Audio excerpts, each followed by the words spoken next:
Ada satu kesalahan yang mungkin lo tidak pernah sadari. Lo ingin perbaiki hasil, tapi lo nggak pernah benar-benar perbaiki cara lo berpikir. Kedengarannya sepele, tapi kenyataannya tidak sesederhana itu. Lo ingin karir lo naik, ingin bisnis lo berkembang, ingin skill lo meningkat, tapi cara lo berpikir masih sama, masih penuh dengan asumsi lama, masih defensif, masih sulit menerima sudut pandang baru. Bukan karena lo kurang keras, bukan karena lo kurang pintar, masalahnya ada di cara lo berpikir. Bayangin, lo lagi nyapu lantai tapi sapunya kotor. Lo mau nyapu sampai kapanpun, lantainya tidak akan bersih. Justru makin kotor, dan yang lebih mengkhawatirkan, lo mungkin tidak sadar bahwa sapu yang lo pakai sudah kotor sejak lama. Sebelum gue bahas gimana cara keluarnya, kita perlu jujur dulu. Kenapa ini bisa terjadi ke diri lo? Bukan ke orang lain, tapi ke diri lo. Gue akan jelasin kenapa. Pertama, ini bukan soal kemalasan. Bukan lo kurang motivasi. Ini soal bagaimana otak lo bekerja. Otak manusia punya satu prioritas utama, bukan untuk membuat lo sukses, bukan untuk membuat lo bahagia, tapi untuk membuat lo aman. Dan cara otak lo mendefinisikan aman adalah yang paling familiar, yang sudah dikenal, yang sudah terbukti tidak membunuh lo. Makanya, setiap kali lo ketemu cara berpikir baru, perspektif baru, atau feedback yang menentang keyakinan lo, otak lo secara otomatis menolak. Bukan karena lo bodoh, tapi karena otak lo sedang melindungi lo. Masalahnya, perlindungan itu sekarang justru yang menghambat diri lo. Yang kedua, mindset lo tidak lo pilih sendiri. Cara lo melihat diri sendiri, cara lo melihat kemampuan lo, cara lo merespons kegagalan, itu semua terbentuk jauh sebelum lo bisa memilih. Dari lingkungan lo tumbuh, dari kata-kata yang lo dengar berulang kali waktu kecil, dari pengalaman yang meninggalkan bekas, bahkan lo sendiri pun sudah lupa. Jangan sok bisa, emang lo siapa? Gagal itu memalukan. Kalimat-kalimat seperti itu tidak hilang, mereka hanya tenggelam dan diam-diam jadi cara lo berpikir sampai hari ini. Yang ketiga, dan ini yang paling berbahaya, lo tidak tahu apa yang tidak lo tahu. Bingung kan? Begini maksudnya, mindset yang bermasalah tidak terasa seperti masalah. Ia terasa seperti kebenaran. Kalau lo punya keyakinan bahwa orang seperti lo tidak akan bisa sampai ke level itu, lo tidak merasakannya sebagai asumsi yang keliru, tapi lo merasakannya sebagai fakta. Dan fakta tidak perlu dipertanyakan. Disitulah masalahnya bersembunyi, di balik sesuatu yang lo yakini sebagai kenyataan. Jadi bukan lo yang salah, otak lo hanya melakukan tugasnya. Masa lalu membentuk lo tanpa sepengetahuan lo, dan sistem kepercayaan yang lo punya terasa terlalu nyata untuk diragukan. Tapi sekarang lo sudah tahu kenapa. Dan kalau lo sudah tahu kenapa, lo sudah selangkah lebih dekat untuk mengubahnya. Pertanyaannya sekarang, apa sebenarnya yang perlu lo ubah? Jawabannya ada di satu konsep yang mungkin pernah lo dengar, tapi belum pernah benar-benar lo pahami. Fixed mindset versus growth mindset. Bukan sekedar istilah motivasi, ini adalah hasil riset psikolog Carol Dweck dari Stanford, dan ini menjelaskan kenapa dua orang dengan kemampuan yang sama bisa berakhir di tempat yang sangat berbeda.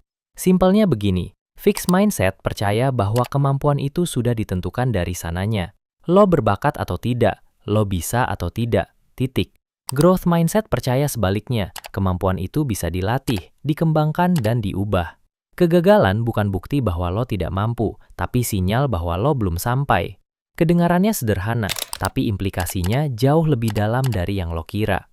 Karena fixed mindset tidak hanya memengaruhi cara lo belajar, ia memengaruhi cara lo bereaksi saat dikritik, cara lo memandang orang lain yang lebih sukses, cara lo mengambil keputusan saat ada risiko, dan cara lo menjelaskan kegagalan lo ke diri lo sendiri. Gua kasih 3 contoh. Pertama, soal kritik. Lu baru selesai presentasi, atasan lu bilang, ini masih kurang, perlu direvisi. Kalau fixed mindset yang jalan, reaksi pertama lo bukan, oke, bagian mana yang perlu diperbaiki. Tapi, berarti gue memang tidak cukup bagus. Lu defensif, lu cari pembenaran. Atau lu diam, tapi dalam hati lo sudah menyerah. Kalau growth mindset yang jalan, lu dengar kritik itu sebagai informasi, bukan serangan. Lu tanya, baik, spesifiknya di mana? Apa yang perlu ubah? Dan lu pulang dengan versi yang lebih baik. Situasinya sama persis, orang yang berbeda, hasilnya berbeda. Contoh kedua, soal melihat orang lain sukses. Lu scroll Instagram, teman angkatan lo baru dapat promosi, buka bisnis baru, atau diundang jadi pembicara. Fixed mindset, dia memang beruntung. Atau lebih dalam lagi, berarti gue yang tertinggal. dan lu tutup aplikasinya dengan perasaan tidak enak yang tidak jelas asalnya. Growth mindset. Menarik. Dia ngapain aja ya sampai bisa sampai situ? Lu penasaran, bukan iri. Lu jadikan referensi, bukan pembanding yang menyakitkan. Contoh yang ketiga, soal kegagalan. Lo sudah coba tapi tidak berhasil. Bisnis tidak jalan, lamaran kerja ditolak, proyek gagal di tengah jalan. Fixed mindset langsung memberi label. Gue memang tidak cocok untuk ini.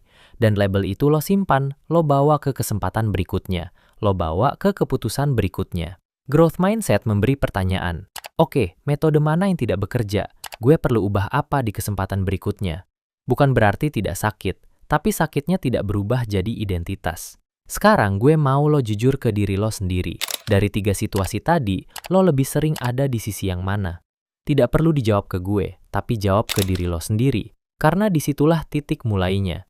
Lo sekarang sudah tahu kenapa ini terjadi. Lo sudah tahu apa yang perlu diubah. Pertanyaan berikutnya, gimana caranya? Ada 3 langkah, dan lo bisa mulai hari ini.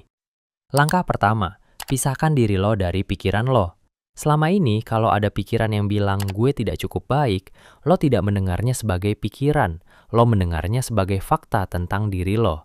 Psikologi menyebutnya cognitive fusion. Lo menyatu dengan pikiran lo sampai tidak bisa membedakan mana yang opini dan mana yang kenyataan. Cara memutusnya sederhana. Setiap kali muncul pikiran yang membatasi, jangan langsung percaya, jangan langsung lawan, cukup tambahkan 1 kalimat di depannya. Dari, gue tidak cukup baik untuk ini, jadi, gue punya pikiran bahwa gue tidak cukup baik untuk ini. Terdengar sepele, tapi ini menciptakan jarak antara lo dan pikiran lo. Dan jarak itu adalah ruang di mana lo bisa mulai memilih, mau lo percaya pikiran itu atau tidak. Langkah kedua, tanya 1 pertanyaan ini ke setiap keyakinan yang lo pegang. Apa buktinya? Bukan untuk melawan pikiran lo, tapi untuk mengecek apakah keyakinan ini berdasarkan fakta atau berdasarkan asumsi yang sudah lo bawa terlalu lama. Contoh, lo punya keyakinan, gue tidak pandai public speaking. Tanya dulu, apa buktinya? Dulu gue pernah gugup waktu presentasi. Tanya lagi, apakah itu bukti bahwa lo tidak bisa atau bukti bahwa lo belum cukup terlatih? 1 pengalaman buruk bukan data yang cukup untuk membentuk identitas. Tapi selama tidak pernah dipertanyakan, ia akan terus bekerja seolah-olah itu kebenaran mutlak. Langkah ketiga, cari 1 bukti kecil yang bertentangan dengan keyakinan lama lo. Ini yang sering dilewatkan. Orang tahu mindset mereka perlu berubah, tapi mereka menunggu perubahan besar dulu baru mau percaya. Padahal, cara otak membangun kepercayaan baru bukan dari 1 momen besar, tapi dari akumulasi bukti-bukti kecil. Kalau lo punya keyakinan gue nggak bisa memimpin, lo tidak perlu langsung jadi pemimpin tim besar untuk membantahnya. Mulai dari yang kecil, ambil 1 keputusan hari ini, bantu 1 orang menyelesaikan masalahnya. Suarakan 1 pendapat yang selama ini lo pendam.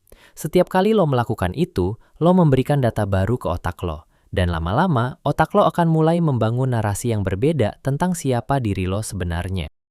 3 langkah ini tidak akan mengubah lo dalam semalam, tapi kalau lo lakukan secara konsisten, lo tidak sedang menambah usaha, lo sedang mengganti sapunya.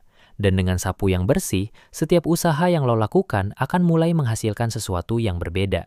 Tapi sebelum lo mulai, ada 1 hal yang perlu lo waspadai, karena banyak orang yang sudah tahu semua ini, sudah paham konsepnya, sudah nonton videonya, tapi tetap tidak berubah. Bukan karena mereka malas, tapi karena mereka jatuh ke dalam jebakan yang sama dan mereka tidak sadar. Ada 2 jebakan yang biasanya jadi alasannya. Jebakan pertama, lo mengira memahami sesuatu sama dengan menerapkannya. Lo nonton video tentang growth mindset dan lo merasa sudah berubah. Lo baca buku self-development dan lo merasa sudah berkembang. Lo setuju dengan semua konsepnya dan lo anggap itu cukup. Padahal yang berubah baru 1 hal, pengetahuan lo. Bukan cara lo bereaksi, bukan cara lo mengambil keputusan, bukan cara lo merespon saat tekanan datang. Psikologi menyebutnya knowing-doing gap, jarak antara tahu dan melakukan. Dan jarak itu tidak tertutup hanya dengan lebih banyak membaca atau menonton. Ia tertutup hanya dengan 1 cara. Lo masuk ke situasi yang tidak nyaman dan lo memilih respons yang berbeda dari biasanya. Bukan sekali, tapi berulang. Sampai respons baru itu menjadi default lo. Selama lo hanya mengonsumsi tanpa mempraktikkan, lo tidak sedang membersihkan sapu lo. Lo hanya sedang membaca buku cara membersihkan sapu. Jebakan kedua, Lo ganti mindset, tapi tidak dengan lingkungan lo. Ini yang paling sering diremehkan. Lo sudah sadar, lo sudah mau berubah, lo sudah mulai berpikir berbeda. Tapi setiap hari lo dikelilingi oleh orang-orang yang masih berpikir dengan cara lama. Lingkungan yang menormalkan defensif. Percakapan yang menormalkan memang sudah dari sononya begini. Dan perlahan, tanpa lo sadari, lo tertarik kembali. Bukan karena lo lemah, tapi karena otak manusia sangat dipengaruhi oleh lingkungan sosialnya. Ini bukan opini, ini neurologi. Kita secara tidak sadar mencerminkan cara berpikir orang-orang di sekitar kita. Dalam psikologi itu disebut social mirroring. Makanya ada orang yang pergi retreat mindset 3 hari, pulang dengan semangat luar biasa. Tapi 2 minggu kemudian balik lagi ke pola yang sama. Bukan karena retreatnya tidak berguna, tapi karena lingkungan yang dia kembali ke dalamnya tidak mendukung perubahan itu. Jadi, kalau lo serius mau berubah, lo tidak hanya perlu membersihkan cara lo berpikir, lo juga perlu jujur tentang apakah lingkungan lo mendukung atau diam-diam menarik lo mundur. Karena sapu yang sudah lo bersihkan bakal kotor lagi kalau lo terus pakai untuk menyapu tempat yang sama. Jadi sekarang lo sudah tahu, kenapa usaha lo tidak selalu menghasilkan perubahan. Bukan lo kurang keras, tapi alat yang lo pakai belum dibersihkan. Lo sudah tahu apa yang membentuk cara lo berpikir, otak yang melindungi lo, masa lalu yang membentuk lo tanpa izin lo, dan keyakinan yang terasa seperti fakta padahal bukan. Lo sudah tahu bedanya fixed dan growth mindset, bukan di teorinya, tapi di momen-momen kecil sehari-hari yang sering lo anggap sepele. Lo sudah tahu langkah konkretnya, dan lo sudah tahu jebakan yang bikin orang gagal meski sudah paham semuanya. Sekarang, satu-satunya pertanyaan yang tersisa adalah, lo mau berhenti di cukup tahu, atau lo mau mulai bergerak? Karena pada akhirnya, membersihkan mindset bukan tentang satu momen pencerahan besar. Ia tentang satu keputusan kecil yang lo buat hari ini, dan diulang lagi besok, dan lusa. Sampai cara lo berpikir bukan lagi sesuatu yang menghambat lo, tapi sesuatu yang mendorong lo. Sebelum lo pergi, gue mau tanya satu hal. Dari 3 situasi tadi, kritik, melihat orang lain sukses, dan kegagalan, mana yang paling sering memunculkan fixed mindset dalam diri lo? Tulis di kolom komentar. Dan kalau lo merasa video ini relevan, lo tahu kan harus ngapain? Terima kasih sudah menonton, sampai ketemu di video berikutnya. Ini Makna Edu, karena setiap hal punya makna.